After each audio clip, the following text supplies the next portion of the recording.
चलिए जानते हैं हरियाणा की 25 बड़ी खबरों को सिर्फ 10 मिनट में। लेकिन उससे पहले वीडियो को लाइक और चैनल को सब्सक्राइब जरूर करें।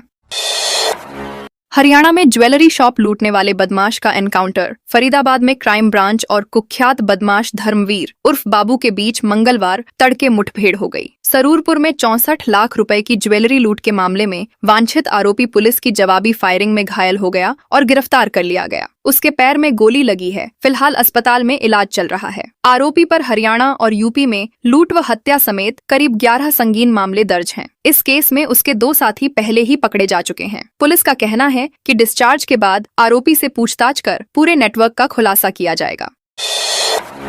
रोहतक में परिजनों का शव लेने से इनकार। रोहतक के गांव चिड़ी निवासी 48 वर्षीय कृष्ण की हत्या के बाद परिजनों ने आरोपियों की गिरफ्तारी तक शव लेने से इनकार कर दिया है। आरोप है कि बहु अकबरपुर के युवकों ने पहले उस पर फायरिंग की, फिर लाठी डंडों से हमला कर गंभीर रूप से घायल कर दिया। इलाज के दौरान उसकी मौत हो गई। घटना के बाद परिजनों में भारी आक्रोश है और उन्होंने सड़क जाम करने की चेतावनी दी है। पुलिस आरोपियों की गिरफ्तारी के लिए लगातार दबिश दे रही है। वहीं प्रशासन पर लापरवाही के आरोप भी लग रहे हैं और गाँव में तनाव का माहौल बना हुआ है। कुरुक्षेत्र में सरस्वती तीर्थ पर चैत्र चौदस मेला शुरू। कुरुक्षेत्र के पिहोवा स्थित पवित्र सरस्वती तीर्थ पर चैत्र चौदस मेले की शुरुआत हो चुकी है। देश भर से श्रद्धालु यहां पितरों की शांति के लिए स्नान, पिंडदान और तर्पण करने पहुंच रहे हैं। इस बार मेला 4 दिनों तक आयोजित किया जा रहा है, जिससे श्रद्धालुओं की संख्या में भी बढ़ोतरी देखी जा रही है। त्रयोदशी से ही श्रद्धालुओं का आना शुरू हो गया है और 14 के दिन मुख्य स्नान होगा। मान्यता है कि इस दिन किए गए पिंडदान से पितरों को मोक्ष मिलता है। प्रशासन ने सुरक्षा, सफाई और आवास की विशेष व्यवस्थाएं की हैं।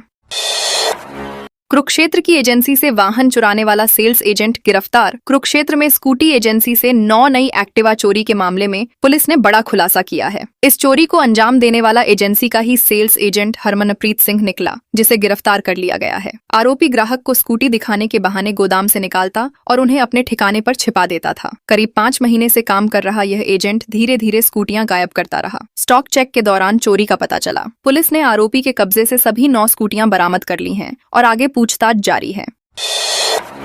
पंचकूला में कबाड़ी की दुकान से चोरी। पंचकूला के बुडनपुर इलाके में कबाड़ी की दुकान में चोरी का मामला सामने आया है। चोर रात के समय दुकान में घुसा और एलसीडी, नकदी और कबाड़ के 8 कट्टे चोरी कर ले गया। सुबह दुकान खोलने पर मालिक को सामान बिखरा मिला, जिसके बाद पुलिस को सूचना दी गई। पूरी घटना सीसीटीवी कैमरे में कैद हो गई है, जिसमें आरोपी दुकान के अंदर सामान खंगालता नजर आ रहा है। पुलिस ने मामला दर्ज कर जाँच शुरू कर दी है और फुटेज के आधार पर आरोपी की पहचान करने का प्रयास किया जा रहा है। लोहारू में गैस की किल्लत और महंगाई पर बिफरी कांग्रेस। भिवानी के लोहारू में रसोई गैस की किल्लत और बढ़ती कीमतों के विरोध में कांग्रेस ने जोरदार प्रदर्शन किया। कार्यकर्ताओं ने खाली सिलेंडर लेकर सड़कों पर उतरकर सरकार के खिलाफ नारेबाजी की। प्रदर्शनकारियों का कहना है कि गैस की कमी से आम जनता, खासकर गृहिणियों को भारी परेशानी हो रही है। कांग्रेस नेताओं ने आरोप लगाया कि गैस एजेंसियों में कालाबाजारी हो रही है और सरकार इस पर नियंत्रण नहीं कर पा रही। उन्होंने केंद्र सरकार की नीतियों को जिम्मेदार ठहराते हुए कहा कि यदि जल्द समाधान नहीं हुआ तो आंदोलन और तेज किया जाएगा। करनाल सड़क हादसे में आढ़ती की मौत। करनाल के इंद्री समौरा रोड पर अज्ञात वाहन की टक्कर से 50 वर्षीय आढ़ती वीरेंद्र की दर्दनाक मौत हो गई। वह बाइक से घर लौट रहे थे, तभी तेज रफ्तार वाहन ने टक्कर मार दी। हादसे में वह गंभीर रूप से घायल हो गए, जिन्हें अस्पताल ले जाया गया, जहां डॉक्टरों ने मृत घोषित कर दिया। वीरेंद्र 3 बेटियों के पिता थे और परिवार की जिम्मेदारी उन्हीं पर थी। उनकी मौत से परिवार पर दुखों का पहाड़ टूट पड़ा है। पुलिस ने मामला दर्ज कर अज्ञात वाहन की तलाश शुरू कर दी है।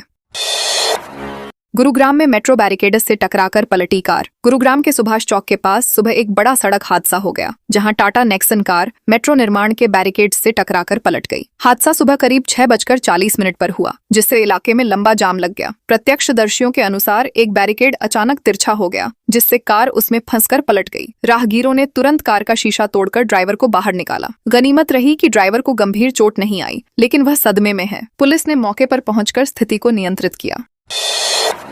हांसी में करोड़ों की जमीन पर अवैध कब्जे का आरोप। हांसी के जवाहर नगर क्षेत्र में करोड़ों की जमीन पर अवैध कब्जे का मामला सामने आया है। आरोप है कि कुछ लोगों ने रात के समय पुरानी दीवार तोड़कर नई सीमेंट की दीवार बनाकर जमीन पर कब्जा कर लिया। शिकायत के आधार पर पुलिस ने 20-25 लोगों के खिलाफ मामला दर्ज किया है। शिकायतकर्ता का कहना है कि यह जमीन उनके परिवार की है, जिसे 1959 में विकसित किया गया था। घटना के बाद इलाके में तनाव का माहौल है। पुलिस ने जांच शुरू कर दी है और आरोपियों की पहचान कर सख्त कार्रवाई की तैयारी की जा रही है।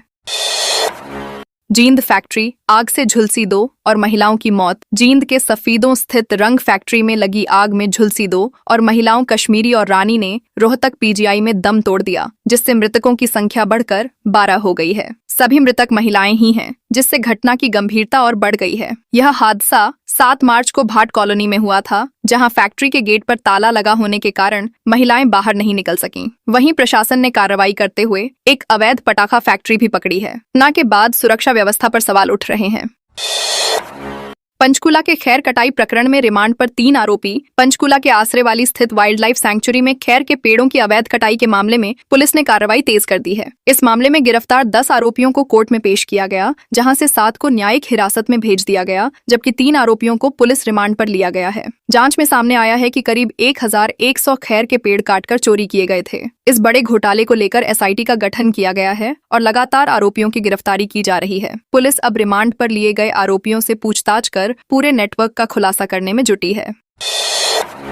चंडीगढ़ में शिक्षकों को हाईकोर्ट से राहत। चंडीगढ़ के सर्व शिक्षा अभियान के शिक्षकों को पंजाब एवं हरियाणा हाईकोर्ट से बड़ी राहत मिली है। कोर्ट ने प्रशासन को निर्देश दिया है कि महंगाई भत्ते के बकाया भुगतान पर 3 महीने के भीतर फैसला लिया जाए। साथ ही यदि शिक्षक इस भुगतान के हकदार पाए जाते हैं तो 2 महीने के भीतर राशि जारी करने को कहा गया है। यह आदेश जस्टिस दीपेंद्र सिंह नलवा की पीठ ने याचिका पर सुनवाई करते हुए दिया। शिक्षकों ने 6ठे वेतन आयोग के तहत 2021 से डीए और ब्याज की मांग की थी।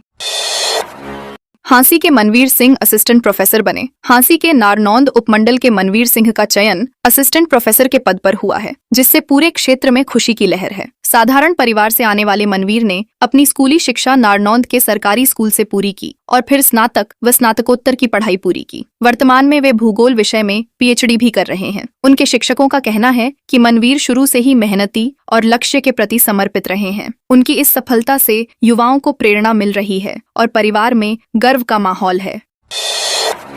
विश्व जल दिवस पर जल संरक्षण अभियान शुरू। रोहतक जिले के लाहली गांव से विश्व जल दिवस के अवसर पर 1 सप्ताह के जल संरक्षण अभियान की शुरुआत की गई है। यह कार्यक्रम जिला विधिक सेवा प्राधिकरण के मार्गदर्शन में आयोजित किया जा रहा है। इसका उद्देश्य लोगों को जल के महत्व और जल प्रदूषण से होने वाले नुकसान के प्रति जागरूक करना है। कार्यक्रम के दौरान ग्रामीणों को पानी के सही उपयोग और संरक्षण के लिए प्रेरित किया गया। अधिकारियों ने लोगों से अपील की कि वे जल की बर्बादी रोकें और स्वच्छ जल का उपयोग करें, ताकि आने वाली पीढ़ियों के लिए जल सुरक्षित रह सके।